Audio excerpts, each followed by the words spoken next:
3 number का question इस topic में से पूछा जाता है, distribution of profit among partners के पार्टनर्स के बीच में हम प्रॉफिट या लॉस को किस तरह से डिस्ट्रीब्यूट करेंगे।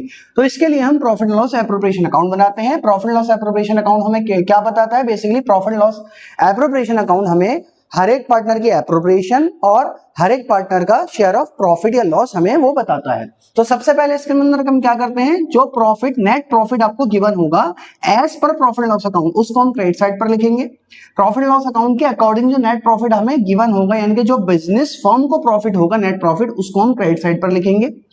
अगर पार्टनर्स को इंटरेस्ट ऑन कैपिटल हमें देना है तो इंटरेस्ट ऑन कैपिटल हम डेबिट साइड पर लिखेंगे। किसी पार्टनर को सैलरी या कमीशन अगर हमें देनी है तो उसको भी हम डेबिट साइड पर लिखेंगे, टू सैलरी टू पार्टनर या कमीशन टू पार्टनर। सिमिलरली अगर किसी पार्टनर से या पार्टनर से हमें इंटरेस्ट ऑन ड्राइंग लेना है, फर्म अगर चार्ज कर रही है इंटरेस्ट ऑन ड्राइंग, तो उसको हम यहाँ क्रेडिट साइड पर लिखेंगे bye interest on drawing from partners. ऐसे ही अगर प्रॉफिट में से कुछ पोर्शन रिजर्व में ट्रांसफर करना हो तो उसे यहां लिखेंगे टू रिजर्व या जनरल रिजर्व।